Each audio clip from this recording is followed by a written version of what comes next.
Paris. Flashbulbs. Fashion royalty. And then, her. The Duchess of Sussex, Meghan Markle, stepping out in an all-white Balenciaga ensemble so pristine it nearly blinded the cameras. But beneath that dazzling smile, behind the glossy fabric, something else was brewing. An arrogance so palpable even the air seemed to tighten.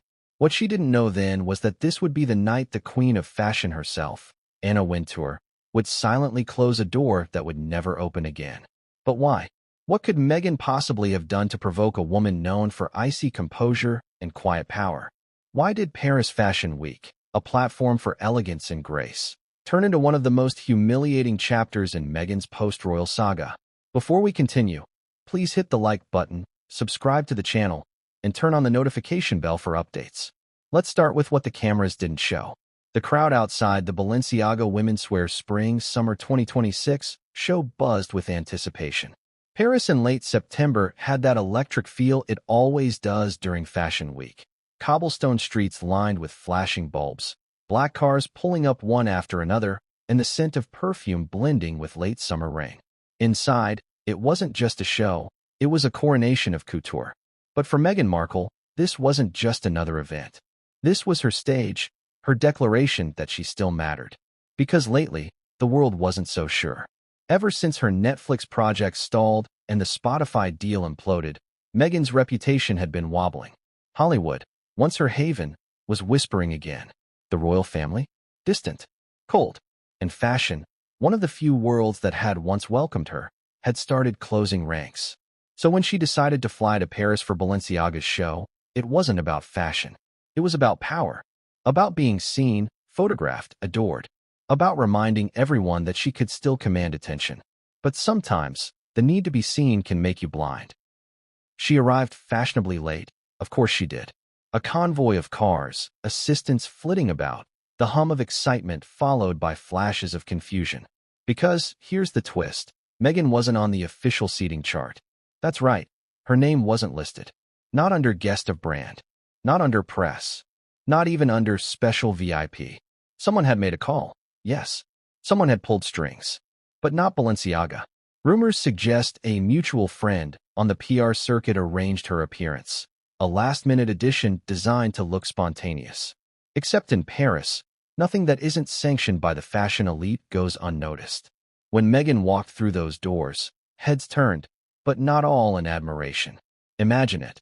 Guests whispering, stylists exchanging glances, editors tilting their heads as if to say, who invited her? Because in this world, uninvited appearances aren't seen as bold. They're seen as desperate. Still, Meghan smiled. Cameras flashed. She waved as if she were back on the Buckingham balcony. And that's when Anna Wintour saw her. Sitting in the second row, Anna, her signature bob unshaken, her sunglasses resting low, washed with that familiar, unreadable expression. She didn't frown. She didn't smile. She simply observed. You could almost feel the temperature drop. Now, here's what's fascinating. Anna Wintour isn't known for public drama. Her power operates quietly. A raised eyebrow, a curt nod, a silent exclusion. If she disapproves of you, you won't know until your invitations stop arriving. But that night in Paris, witnesses say Anna's team exchanged glances, whispered something into her ear, and within minutes, Meghan's assigned position in the seating arrangement mysteriously shifted. From front row to third. It was subtle. So subtle that Meghan herself didn't realize it until it was too late. She had come expecting to sit alongside industry icons, editors, celebrities, designers. But suddenly, she found herself placed behind them. The cameras still caught her, but the message was clear. This was no royal treatment. And that was just the beginning. Because while Meghan sat smiling for the photographers, trying to project composure, those around her noticed something off. The tapping foot, the forced laughter, the occasional glance toward Anna's section. She was watching the watchers. When the show began, Meghan leaned forward, her white sleeve brushing against the seat in front of her. Small, but symbolic. One gesture that said, I belong here. Yet everyone else seemed to lean away. Fashion's unspoken rule. If you have to try to prove you belong, you probably don't. But here's where it turns deliciously ironic. Meghan thought this was her comeback. She believed Paris would adore her, that designers would rush to collaborate, that Vogue would once again champion her as a modern icon. What she didn't realize was that the fashion world had grown wary of her unpredictability. Too many stage photo ops, too many misunderstandings, too many rumors that she treated stylists like servants. And at the top of that industry, watching it all, was Anna Wintour. To understand what happened next, you have to understand who Anna really is. She's not just the editor-in-chief of Vogue. She's the gatekeeper of global style. Presidents, royals, billionaires, all pass through her approval. Her friendships are currency. Her silence? A verdict. So when Meghan arrived in white, a color often reserved for the designer's muses, Anna reportedly found it bold. Maybe too bold. Because in that front row, hierarchy is everything. And Meghan had just disrupted it. Now imagine the contrast. Anna in her quiet floral Chanel, crossed legs, no expression, Meghan in all white, gesturing, posing, laughing loudly between photos. Two women who embody power in completely opposite ways. One subtle and unshakable, the other desperate to prove she still has it. And the more Meghan smiled, the colder the room seemed to get. After the show, whispers began. Assistants texting furiously. A Vogue intern overheard muttering. She wasn't supposed to be there. A stylist sighed. She's going to post about this like she's the face of Balenciaga. And she did. Within hours, Meghan's team uploaded polished shots online, captioned with vague lines about honoring timeless design and celebrating women in fashion. But to insiders, it read like a plea. Notice me. Invite me back. Except, in the world of fashion, begging is the kiss of death.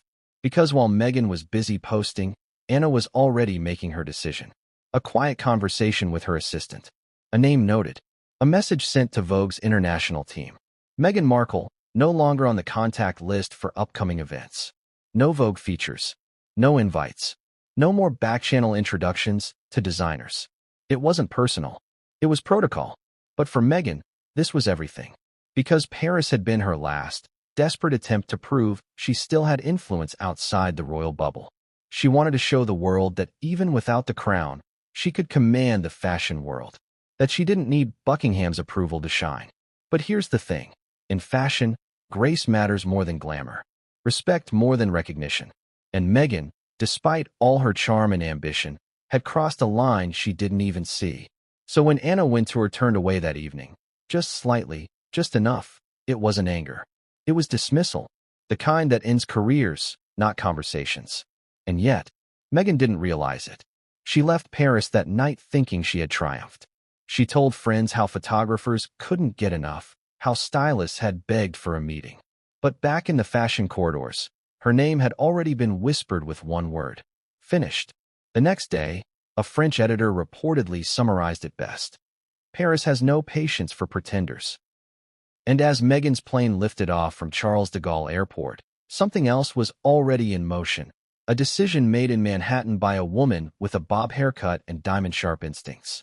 Anna Wintour was about to do something she rarely does. She was going to make it official.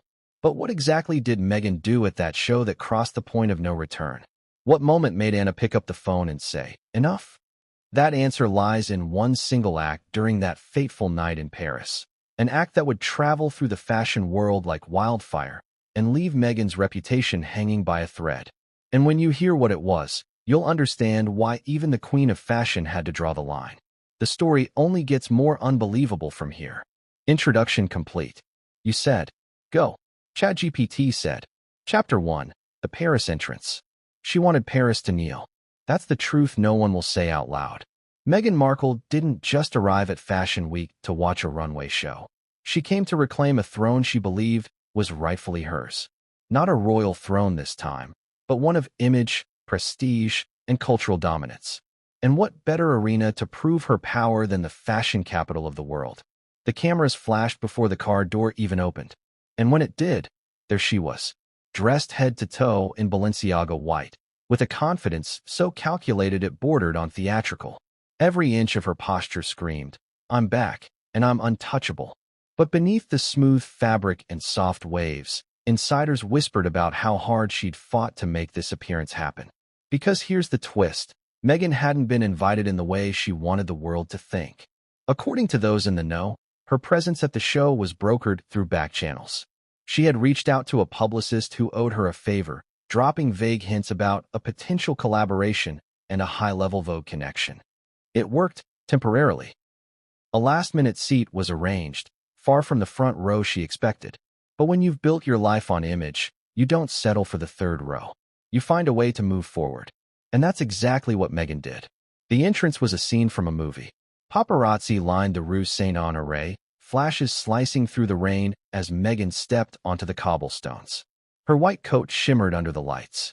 She smiled for the cameras like she was walking into destiny itself. The crowd gasped, not out of awe, but confusion. Who arrives like this to a Balenciaga show, where even billionaires try to look effortlessly indifferent? But Meghan was never one for subtlety. Once inside, the tension was instant. Paris fashion people are a different breed, cool, restrained, allergic to chaos. They don't chase attention, they cultivate it quietly. So when Meghan entered with photographers trailing her inside, something almost no one is allowed to do. Heads turned, lips pursed, and glances were exchanged. "She's really doing this," one editor whispered to another. "She's really trying this," came the reply. The show hadn't even started, and already Meghan had broken the first rule of high fashion: never make it about you.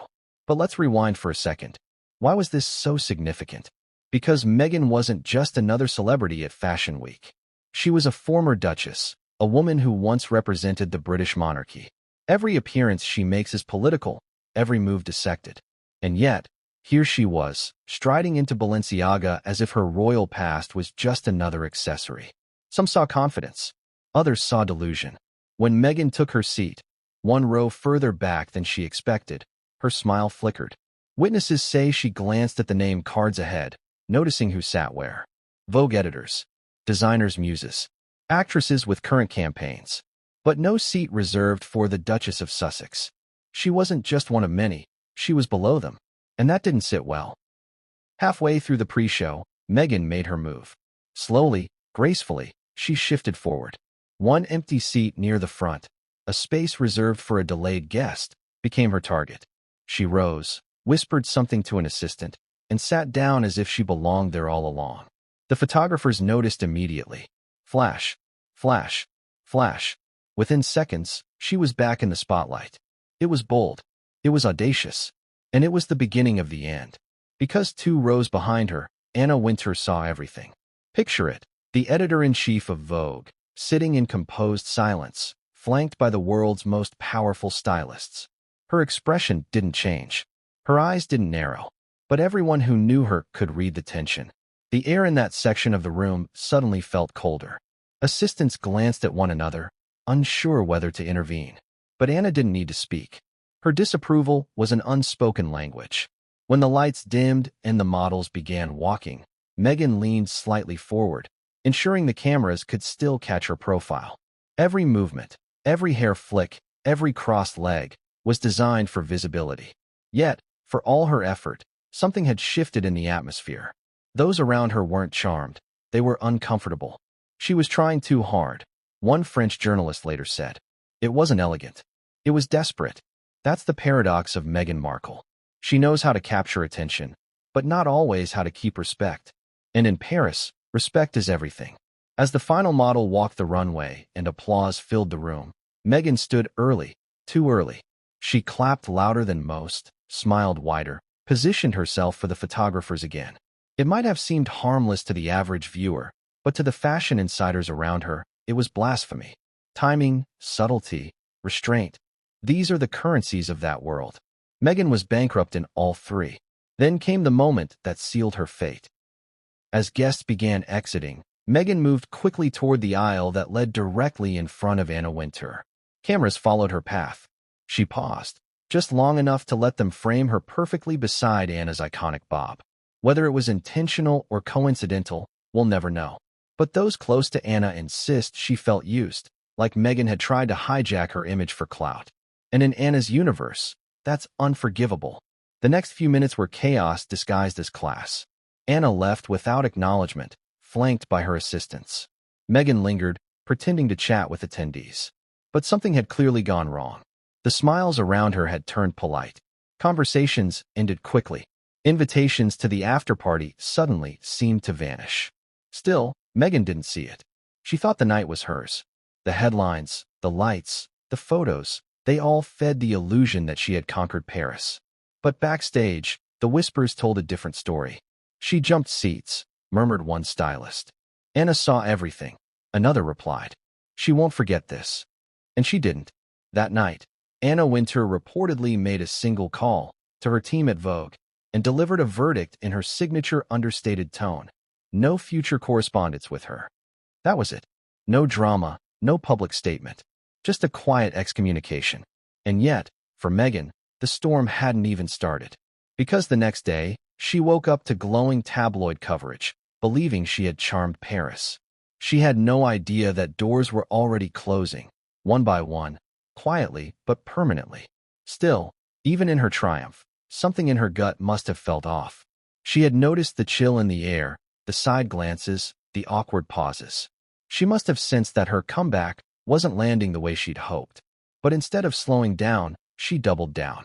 She would prove them wrong. And so, she made a call of her own. A request so outrageous, so tone-deaf, that it would set off a chain of events even she couldn't control. Because what Meghan did next would take this Paris drama from silent snub to open scandal. And it all started with one shocking, audacious demand that would make even Anna Wintour say, "Enough." There are moments in life that change everything, not because of what you say, but because of what you do. For Meghan Markle, that moment came in Paris. She believed she was reclaiming her spotlight.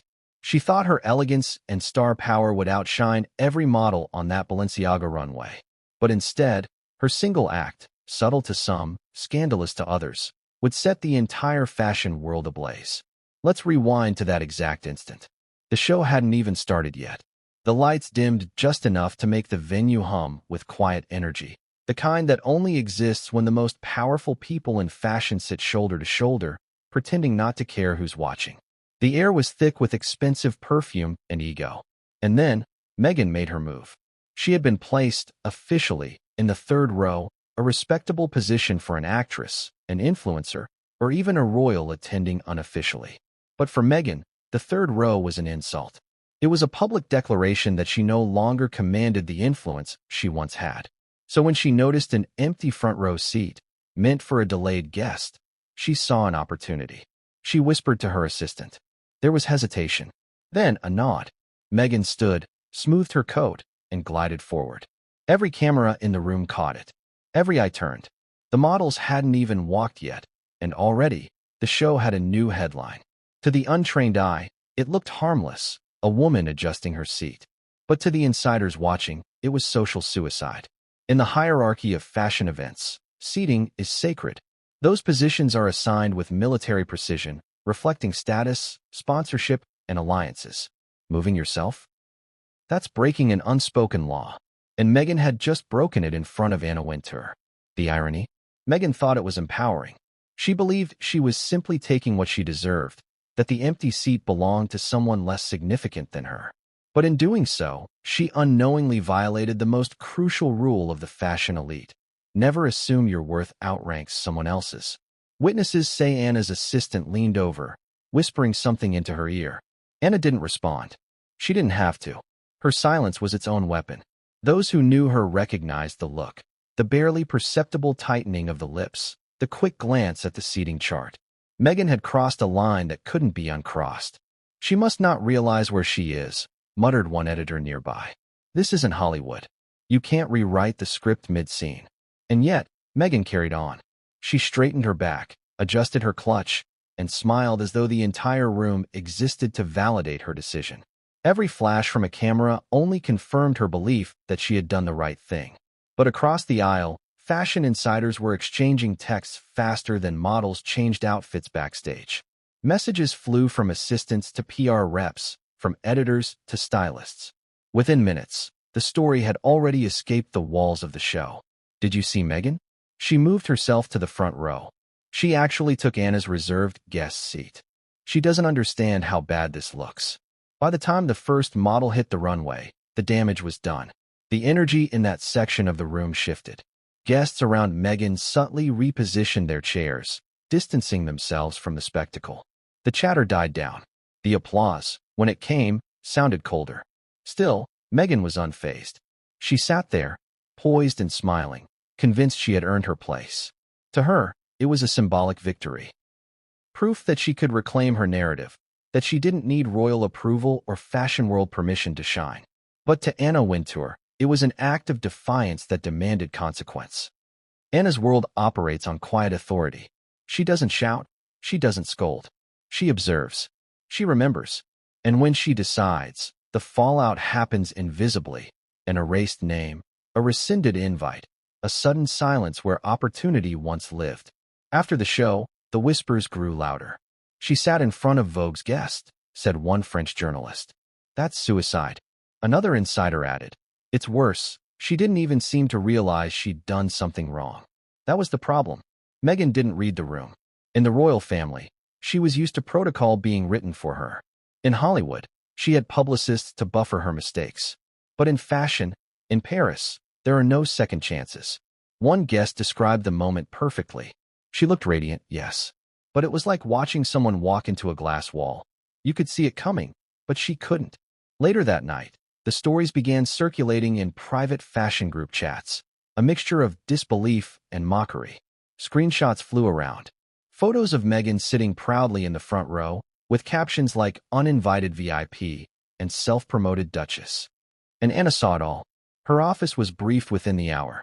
Her team compiled reports, social media snapshots, the seating chart discrepancies, every detail recorded. It wasn't just about one seat. It was about perception, control, respect. For Anna Wintour, this wasn't a minor incident. It was an embarrassment, one that happened under her watch at one of the industry's most prestigious events. The fallout was immediate but silent.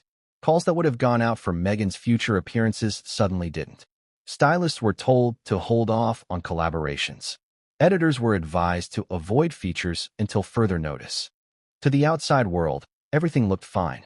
Meghan left the venue smiling, waving at photographers, posting carefully curated shots on Instagram. Her caption: an inspiring night celebrating timeless elegance and creative vision. But behind closed doors, the message was spreading through fashion circles like wildfire. Meghan Markle had officially been blacklisted by the Queen of Style. And here's the cruel twist. Meghan thought she had won. She believed she had reclaimed her place in the industry, unaware that her actions had made her persona non grata among the very people she was trying to impress. It was a case of illusion versus reality, a performance seen through by everyone except its performer. And yet, as humiliating as that moment was, it wasn't over. Because what Meghan did next, in an attempt to mend fences, only dug her deeper into the hole. She wasn't ready to apologize. She wasn't even ready to acknowledge the misstep.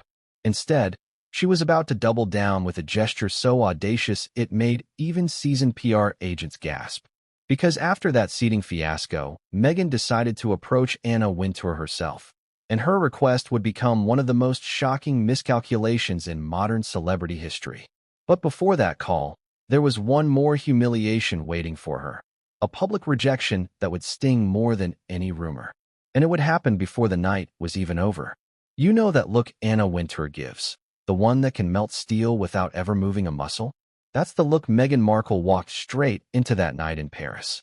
If Meghan thought the worst was over after her little seat adjustment, she was wrong. Dead wrong. Because Anna doesn't react in the moment. She watches. She studies. And then, like a chess grandmaster, she makes her move later, quietly, ruthlessly, and without warning. Let's go back to that runway. The room was dark, except for the glowing strip of light illuminating the catwalk. The crowd had settled into their practiced poses, phones discreetly ready, faces composed in studied boredom. And there was Meghan, sitting just one seat ahead of where she was supposed to be, smiling, radiant, completely unaware that she had just stepped on a landmine. Anna Wintour didn't flinch. She didn't whisper to her assistant or motion for anyone to fix the situation. She simply crossed one leg over the other, leaned back, and watched the show begin.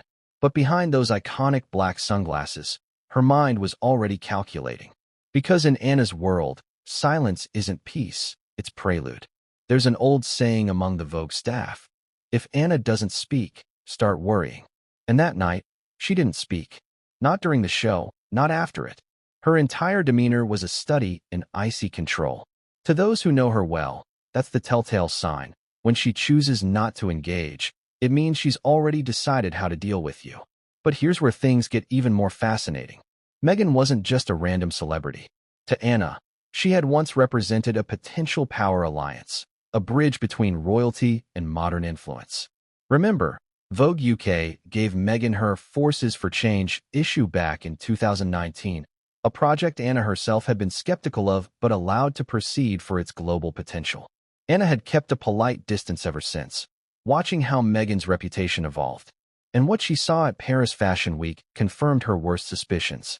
Because to Anna, everything Meghan did that night violated the code that governs the fashion elite. The unspoken rule that true power never announces itself. Real influence whispers, it doesn't scream.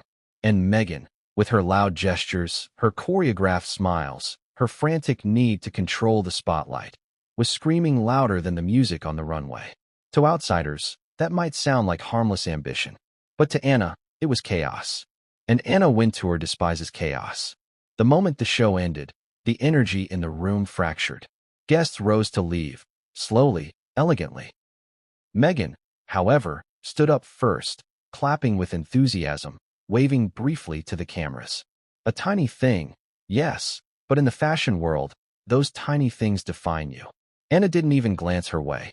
Instead, she turned to one of her longtime aides, a woman who has worked at Vogue for more than 15 years, and, with that measured calm that sends shivers down spines, said, "Make a note." That was all. 3 words. But those 3 words, in Anna's language, mean, she's done. Within minutes, Anna's assistant texted the digital editor-in-chief at Vogue's Paris bureau. "Do not feature Meghan Markle's appearance." The message read. No coverage. No tag. Just like that, Meghan's carefully orchestrated triumphant return to fashion was erased from Vogue's radar. But here's the poetic twist. Meghan didn't know it. As she left the venue, surrounded by flashing cameras and aides clutching umbrellas, she thought she'd nailed it. She thought she'd owned Paris. Her team was already preparing the Instagram captions.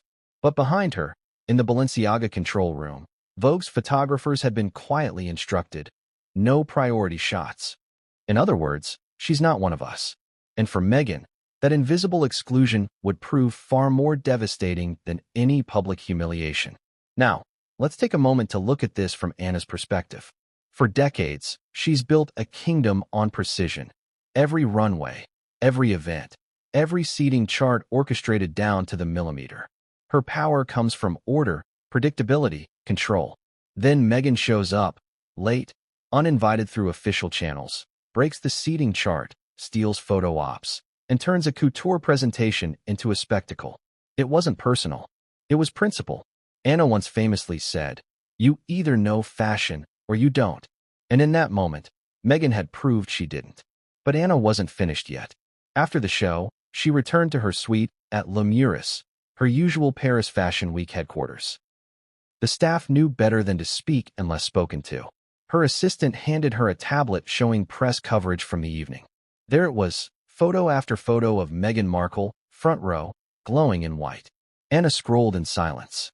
She moved herself, the assistant finally said. Anna's response. A simple, calm sentence. How very American. Now, before anyone mistakes that as flattery, let's decode it.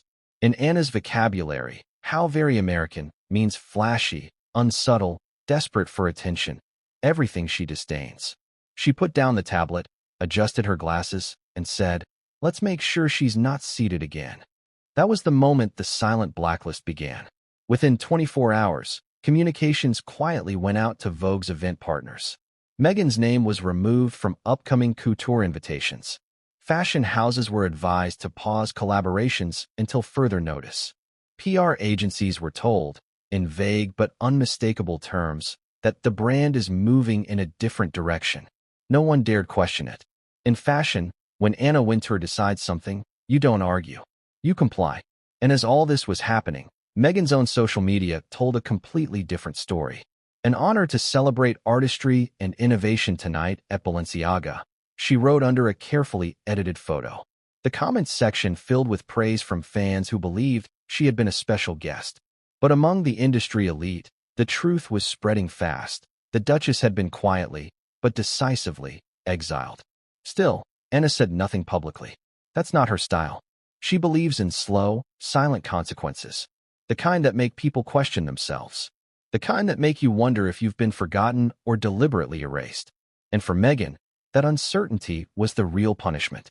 Because while she was posting her Paris triumph, her calls weren't being returned. Stylists she'd worked with suddenly had conflicting schedules. Photographers who once fawned over her politely declined requests. Fashion journalists avoided mentioning her name altogether. It was as if Paris had collectively decided she didn't exist. And yet, the final blow hadn't even landed. Because Meghan, ever the strategist, decided to fix things. She told her team she wanted to personally reach out to Anna, to clear the air, to build a connection. She believed she could charm her way back in. But Meghan didn't realize that once Anna Wintour closes a door, she locks it from the inside. Still, she tried. She composed a message, polite, polished, sprinkled with phrases like collaboration opportunity and women supporting women. It was sent directly to Anna's office through a shared contact. And when Anna saw it, she didn't reply. She didn't even dictate a response. She simply forwarded it to her assistant with one instruction: block the sender. That was the moment it became official. Anna Wintour, the queen of fashion, had erased Meghan Markle, not with words, not with scandal, but with silence. And that silence would echo louder than any headline. But what Meghan didn't know yet was that her humiliation wasn't over. Because while Anna may have moved on, the rest of the fashion world was watching. And what came next at the exclusive Balenciaga afterparty would expose just how far Meghan's influence had truly fallen. And this time, she wouldn't just be ignored. She would be shut out. If there's one thing Meghan Markle understands better than most, it's that the real power in any elite event doesn't happen under the spotlights. It happens afterward, in the private lounges, the dimly lit after-parties, where champagne flows and secrets are traded like currency. That's where the alliances are formed, the deals are whispered, the invitations to next year's shows are quietly secured. So, when the Balenciaga afterparty began, Meghan believed this was her chance to rewrite the night. Yes, the seating mishap had raised a few eyebrows, but she thought she could charm her way back in. After all, this was her territory: glamour, charm, confidence. She'd mingled with royals, presidents, and Hollywood power players. How hard could a Paris fashion party be? She was about to find out. The after-party was held at an ultra-exclusive venue in the heart of the city, a private mansion tucked behind wrought iron gates, where entry wasn't just limited, it was curated. The kind of event where the guest list is shorter than a perfume ingredient label. Inside, everything glowed gold: candelabras, champagne glasses, laughter drifting over soft French jazz. It was the place to be seen, but only if you were invited. And that's where Meghan's night took a turn no PR spin could fix. When her car pulled up outside, the energy at the entrance changed. Photographers adjusted their lenses, curious. Security glanced at each other. Meghan stepped out, her white ensemble gleaming under the Paris streetlights, smiling confidently, ready to glide inside. But the velvet rope didn't move. "Name, please?" the doorman asked, polite but firm. "Meghan Markle," she replied, her voice calm, measured, the tone of someone who assumes entry is a formality. The man checked the list. Once, twice, then again, slower this time. He frowned, whispered something to the woman holding a clipboard. She scanned the page again and shook her head slightly. "I'm sorry, madam," the doorman said, "you're not on the list." The words hung in the air like a pin dropping in a cathedral. Cameras clicked. A hush fell over the small crowd gathered nearby. Meghan blinked. Once, twice. Her trademark smile frozen in place, the kind that strains when confidence meets shock. "There must be some mistake," she insisted, gesturing lightly, as if her presence alone should clarify the error. "I'm a guest of the brand." The woman with the clipboard offered a tight, professional smile. "Perhaps you can wait one moment," she said, before disappearing inside. And that moment, those long, excruciating seconds outside the velvet rope, became the image that defined the night. Because while Meghan waited, guests strolled past her effortlessly: designers, actresses, influencers. Even minor celebrities breezed through without question. Some smiled politely, others avoided eye contact altogether. And through it all, Meghan stood there, clutching her handbag, every camera capturing the awkward tableau of power denied. When the assistant returned, her expression said everything. "I'm sorry, madam. The guest list is final. That's it. No argument. No apology. Just the subtle, devastating formality that the fashion elite have perfected." Meghan's team tried to intervene. One aide made a phone call. Another whispered urgently to the PR staff inside. But it was no use. The decision had already been made higher up, and no one challenges Anna Wintour's decisions. Not even Balenciaga. Because yes, Anna's team had curated the list, and Meghan Markle was not on it. Humiliated, Meghan did what she always does when cornered. She performed. She laughed lightly, brushed off the confusion, and posed for a few photos before stepping back into her car, as if it had all been part of the plan. "We'll regroup elsewhere," she told her assistant, loud enough for a few bystanders to hear. "I have another engagement tonight." But there was no other engagement. That was it. The doors had closed. Inside the party, the mood couldn't have been more different. Anna Wintour sat in her usual corner, surrounded by designers and editors, her demeanor cool and unreadable. When someone mentioned Meghan's name, a brave soul, perhaps testing the waters, Anna simply raised her glass and said, "We curate for elegance." The group chuckled quietly, and that was that. The Duchess was dismissed with a single sentence. Meanwhile, outside, Meghan's car idled near the curb. The flashes dimmed. Her team sat in silence. She stared out the window, watching the gate close behind the last group of guests. For the first time that evening, she wasn't posing, she was thinking. About what had just happened. About who had done this. About Anna Wintour. Because even Meghan, as proud as she was, couldn't deny it now. The message was clear. She'd been frozen out. But humiliation never sits quietly with Meghan. She doesn't retreat, she retaliates. That very night, back at her hotel, she began drafting her next move. If the fashion world wanted to shut her out, she would find a way to make herself impossible to ignore. She would show them she still had influence, and she'd use her most powerful weapon to do it: publicity. Her PR team was summoned immediately. Phones buzzed, strategies were whispered, drafts were written. By dawn, Meghan had approved a new narrative, one that would spin the story in her favor. According to the version she prepared, she had chosen to skip the after-party. Why? Because she had a private dinner engagement with Parisian philanthropists. A simple, graceful lie designed to regain control of the story. And for a brief moment, it worked. A few outlets even printed her team's version, crediting her with a more intimate evening away from the chaos of Fashion Week. But within hours, that illusion cracked. Someone from inside Balenciaga's circle leaked the truth. An anonymous source told a French gossip column that the Duchess was not invited to the after-party and attempted to gain access through unofficial means. Within minutes, the story spread like wildfire across social media. Hashtags like #MeghanSnubbed and #WinterFreeze trended throughout the night. And then came the final blow, a subtle but unmistakable sign from Vogue's official account. They posted a photo carousel from the after-party. Every major guest was tagged. Every star, every designer, except Meghan. Not a trace, not even a mention. The message couldn't have been louder if it had been shouted from the Eiffel Tower. Meghan Markle was out. And yet, as devastating as that was, she still refused to accept defeat. The humiliation had lit a fire in her, a burning need to prove she was still in the game, still relevant, still powerful enough to demand the world's attention.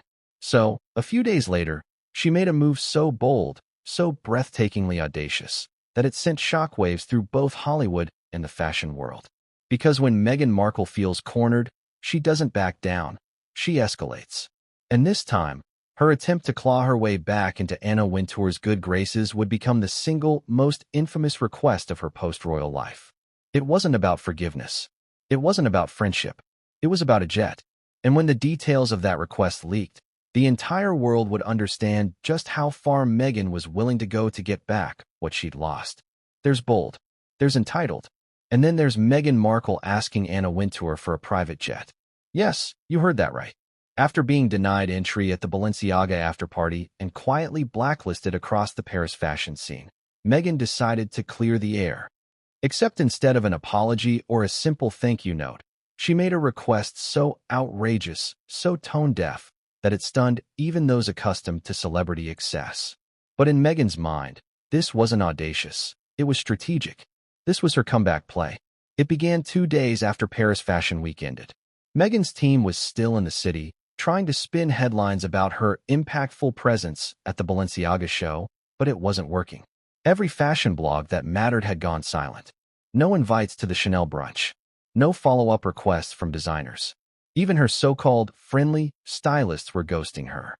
The silence was deafening. So Meghan, ever the image manager, decided to act. She told her staff she wanted to reach out to Anna Wintour personally, to build bridges and collaborate on future women's empowerment initiatives. Sounds harmless, right? Except her version of collaboration was anything but ordinary. According to insiders close to Vogue's New York office, Meghan's team drafted a proposal email, one that was meant to be subtle, but came off as pure audacity wrapped in faux elegance. It began with flattery, of course. Dear Ms. Wintour, it was such an honor to attend Balenciaga's visionary presentation in Paris, a celebration of women who redefined strength and style. So far, so good. But then, the tone shifted. Given our shared commitment to empowering women globally, I'd love to explore potential synergies on an upcoming international initiative. There may even be an opportunity for Vogue to spotlight this journey, which I'll be making overseas, and I wondered if the publication would be interested in facilitating travel arrangements, ideally through a private partnership with one of your luxury sponsors. Translation? She wanted a private jet, courtesy of Vogue, or one of its brand partners. Anna Wintour's assistant read it twice before realizing it wasn't a prank. The sheer audacity of it sent ripples through the office. Meghan, who had just embarrassed the Vogue team at Balenciaga, was now asking for a luxury aircraft, in exchange for empowerment coverage. One source put it bluntly. It was like she'd forgotten the Paris debacle ever happened. She was still playing Duchess when the world had already moved on. But Anna hadn't forgotten. When the email reached her desk, she didn't get angry. She didn't roll her eyes. She simply adjusted her glasses, read the message in silence, and said 4 words that sealed Meghan's fate forever. Block her. Immediately. That was it. No reply. No acknowledgement. No diplomacy. The assistant hesitated. It wasn't every day you block a duchess. But Anna was firm. I'm not interested in theatrics, she said. We don't do business with chaos. Within hours, Meghan's email domain was flagged in the Vogue system. Her messages would now go directly to a low-priority filter, essentially digital oblivion. The fashion world's version of exile. And then, as if the universe wanted to twist the knife, word of the jet request leaked. It started with a quiet whisper in a New York media circle. Did you hear? Meghan tried to get Anna Wintour to sponsor her private jet. At first, it was disbelief, even amusement. But as the rumor spread, editors, stylists, and influencers began chiming in with their own Meghan stories. She once asked for a $100,000 wardrobe sponsorship from a brand she never wore. She wanted exclusivity, deals without contracts. She doesn't understand how this world works. In just 48 hours, Meghan had gone from being the face of empowerment to the punchline of entitlement. The British tabloids caught wind next. Headlines blared. Meghan Markle's luxury request backfires. Anna Wintour cuts all contact. Duchess demands private jet. Vogue queen says block her. From Paris to publicity disaster. Meghan's meltdown in high fashion. Meghan's PR team scrambled. They denied the rumor, claiming it was a gross misrepresentation of a philanthropic partnership inquiry. But no one was buying it. The story had legs, and the public loved it. The memes came next. Twitter was merciless. One viral post showed Meghan holding a toy plane with the caption, "When Anna says no, but you still want to fly private." Another read, "Vogue sponsors dreams, not delusions." And while Meghan's supporters tried to push back, citing sexism, double standards, cultural bias, the damage was irreversible. Because the story wasn't just about a jet. It was about perception. Anna Wintour's silence said more than 1,000 headlines ever could. In fashion, being ignored is worse than being criticized. Silence means irrelevance. Back in Montecito, Meghan reportedly went into damage control mode. She called her team into an emergency meeting, demanding to know who leaked the story. Tensions flared. One staffer quit. Another was allegedly blamed for failing to control the narrative. But the truth was simpler. The narrative couldn't be controlled because it was too believable. It fit the pattern. The arrogance, the lack of self-awareness, the desperate attempts to stay relevant in worlds that had quietly moved past her. Meanwhile, Anna Wintour carried on unfazed. She didn't address the incident publicly. She didn't leak statements or make appearances to clarify her stance. She didn't need to. Her power thrives on invisibility. She doesn't shout. She whispers from thrones others can't see. And the ripple effect was instant. Other editors followed suit. Invitations disappeared. Collaboration offers expired. Brand reps declined her calls. Meghan's once precious relationships with luxury houses, Dior, Givenchy, even Ralph Lauren, cooled overnight. The Duchess, who once dreamed of being fashion's modern Diana, had become its cautionary tale. But, true to form, Meghan didn't back down. She refused to play the victim. Instead, she told her team she would take back control of the story by going bigger. She wanted to launch a women's empowerment project focused on luxury travel and sustainability, a painfully ironic concept given the controversy. "People will see my intention," she said confidently during that call. But intentions don't matter when the world's already laughing. Behind the scenes, one of Anna's longtime Vogue colleagues reportedly chuckled. "She's trying to fly into a room we've already locked." And locked it was. For good. By the following week, Vogue's social accounts had quietly scrubbed Meghan's past appearances from their main grids. She was no longer mentioned in recap coverage, nor invited to upcoming shows. She wasn't banned officially. No one said the words out loud. She was just gone, erased from fashion's memory. But for Meghan, that silence was unbearable.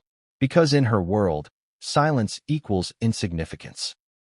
And so, she did what she always does when the world turns cold. She turned up the volume.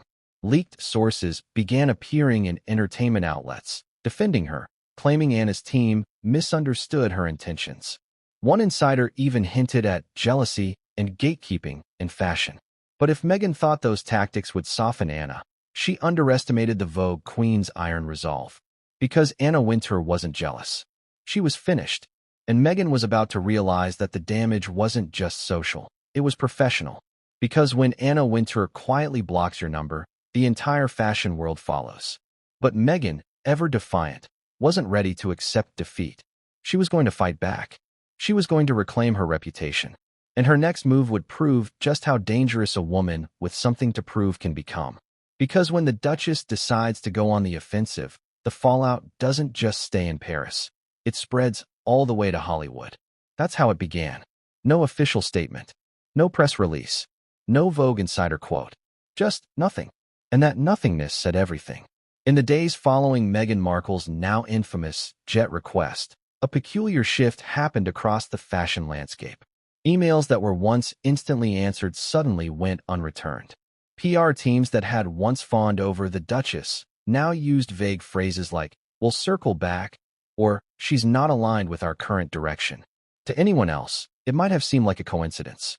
But to those who know how this industry works, the signs were unmistakable. Meghan had been frozen out. It wasn't just Anna Wintour who had cut ties. It was everyone who took their cues from her: designers, stylists, publicists, editors. When Anna Wintour turns her back on someone, the entire fashion world quietly follows. And that's what happened next. It began, fittingly, in New York. Vogue's headquarters, a fortress of glass and authority, was the first to update its internal contact registry. Meghan Markle's name, once flagged as priority guest, was recategorized under a term that staff jokingly referred to as the ghost list. Meaning, no communication, no collaborations, no visibility. Then, the dominoes fell. British Vogue, which had once hailed Meghan as a modern icon for her 2019 guest-edited issue, scrubbed her from their upcoming Influence Index. The editor who once championed her, Edward Ninful, politely declined to comment when asked about her by reporters. His silence spoke volumes. In Paris, Balenciaga's PR team quietly issued an internal memo. No comment on Duchess of Sussex coverage. The brand wanted no association, no confrontation, no drama. Fashion runs on image, and Meghan's image had become radioactive. Even in Milan and New York, whispers spread among creative directors. Don't invite her. Don't feature her. Not until Wintour says otherwise. But Anna didn't need to say otherwise. She'd already said enough by saying nothing at all. Her influence is like gravity, silent but absolute. The kind of power that doesn't shout. It simply pulls, rearranging entire constellations without ever being seen. And so, Meghan Markle, who had flown to Paris believing she was cementing her place among fashion royalty, suddenly found herself orbiting outside the circle. Alone, unacknowledged, forgotten. But Meghan, of course, didn't take it lying down. Back in California, she began noticing the shift almost immediately. Her stylists, once eager to provide samples, now hesitated. Brands that had offered free couture for exposure were suddenly at capacity. Her name was missing from front-row lists for the upcoming New York Fashion Week. At first, she thought it was a scheduling error, a simple oversight. She told her assistant to reach out again, directly this time. The assistant did. The response came within hours. A polite, sterile email that said everything in its brevity. Thank you for your inquiry. Unfortunately, we are unable to accommodate the Duchess of Sussex this season. No explanation. No apology. And just like that, the truth hit her like cold water. She'd been blacklisted. Still, Meghan being Meghan, she refused to accept defeat. She decided to go over Anna. To prove that she didn't need Vogue's approval to shine, she began planning her own parallel project, something grand and unignorable. A global women's fashion and empowerment summit, featuring changemakers from around the world. She even reached out to a few luxury brands to discuss sponsorships. Most declined. Some didn't even reply. One PR manager, speaking off record, said the quiet part out loud. No one wants to upset Anna. Because here's the thing most outsiders don't realize. In fashion, loyalty to Wintour isn't about admiration. It's about survival. If you cross her, you don't just lose invitations, you lose access. And access is everything.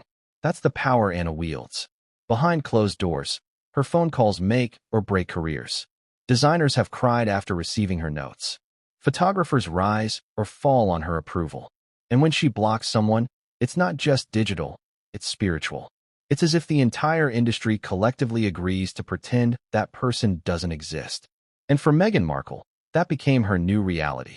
The proof came a few weeks later, when she attempted to RSVP for a major fashion gala in Los Angeles, a smaller but high-profile event co-hosted by a Vogue-affiliated charity.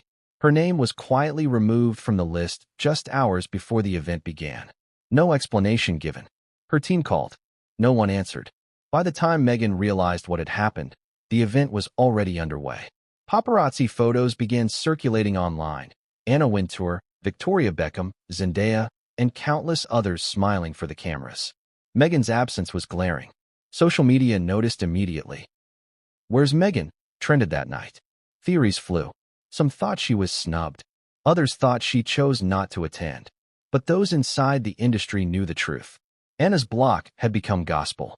And it wasn't just emails anymore. Meghan's name was disappearing everywhere. Her tag was quietly removed from Vogue's digital archives. Her quotes were omitted from fashion retrospectives. Even her once-celebrated Forces for Change project was mentioned only in passing, stripped of her name. That's how thorough Anna's exile was. And still, Meghan tried to fight back. She released glossy new photos of herself in couture, captioned with vague empowerment slogans like "Still Rising." She gave interviews hinting at elitism in fashion, claiming she had been ostracized for her authenticity. But the irony was almost painful. The same industry she once courted for validation was now the one she accused of exclusion. And in the background, Anna Wintour remained silent, untouched, unbothered, because the queen of fashion doesn't argue with those she's already dethroned. Still, Meghan had one final hope: public sympathy. If she couldn't win back the industry, maybe she could win the audience. She believed she could turn the narrative, paint herself as the victim of snobbery and bias. But here's where things took an even darker turn. Because while Meghan was busy crafting her comeback, someone else, someone much closer than she realized, was about to expose her next move. An insider, a former ally within her own PR team, had grown tired of her spin tactics. And what that person leaked next would take the story from whispered scandal to global headline. Because it wasn't just about Anna anymore. It wasn't just about fashion. It was about Meghan's obsession with power, an obsession that was starting to unravel everything she'd built. And that leak would expose the lengths Meghan was willing to go to claw her way back into relevance. The kind of lengths that even Hollywood would find hard to stomach. When the world turns its back on Meghan Markle, she doesn't retreat. She rewrites the script. That's her signature move. When the palace froze her out, she painted herself as the underdog. When Hollywood grew cold, she recast herself as the misunderstood visionary. And when the fashion world slammed the door, she decided to break a window.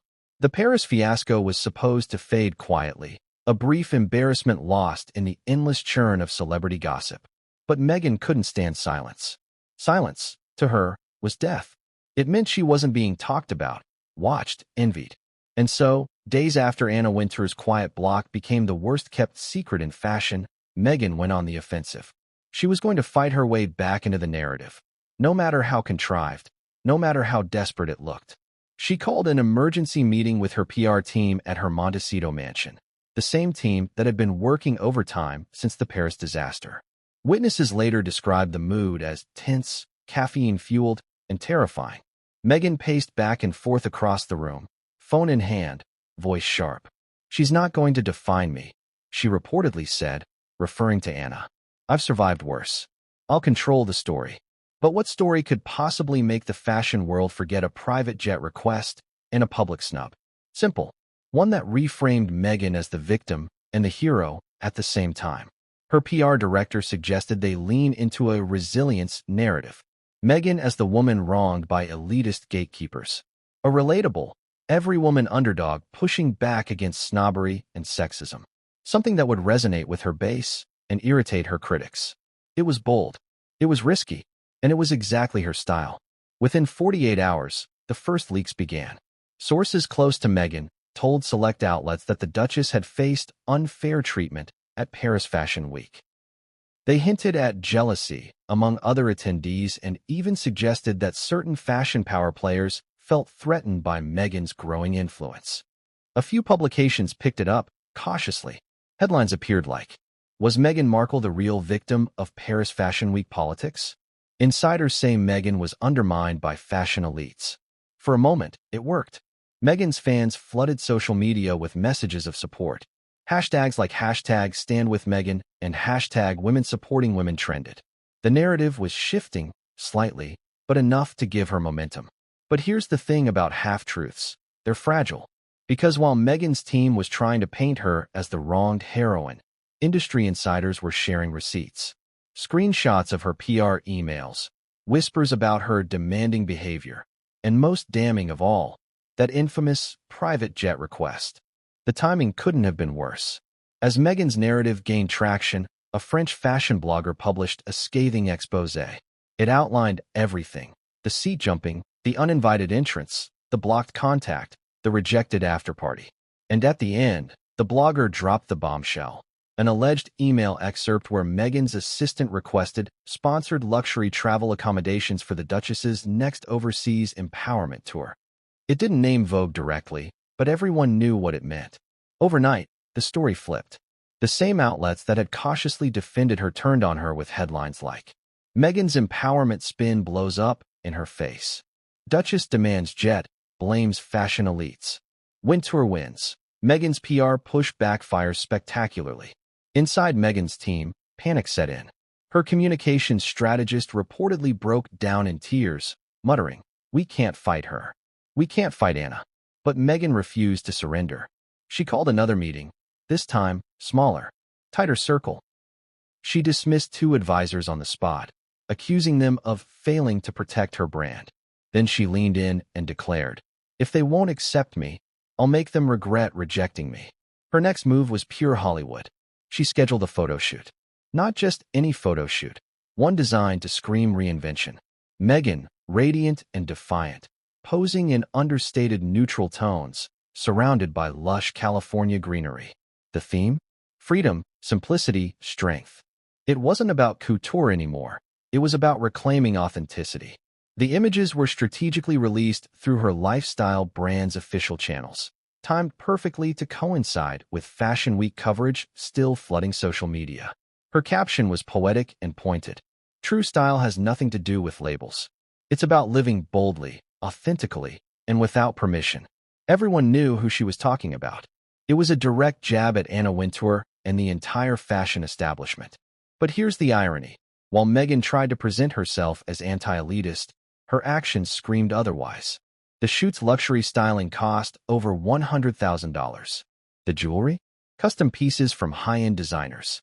The natural California backdrop? Rented estate gardens with imported florals. It was a performance, a beautifully packaged contradiction. And once again, it backfired. Critics tore it apart. Fashion writers mocked the hypocrisy. She says she doesn't care about high fashion, one article sneered, while dripping in brands that won't even send her samples anymore. But even in failure, Meghan's PR war had one effect. It reignited interest. She was back in the headlines, back in the conversation. And that, in her world, meant survival. Yet there was a darker undercurrent running beneath her bravado. Behind the polished Instagram posts and the carefully worded statements, Meghan was rattled. Friends described her as furious, frantic, and obsessed. She reportedly scrolled through coverage late into the night, taking screenshots, forwarding them to her team with short, sharp messages like, "Fix this," and "Why did they print that?"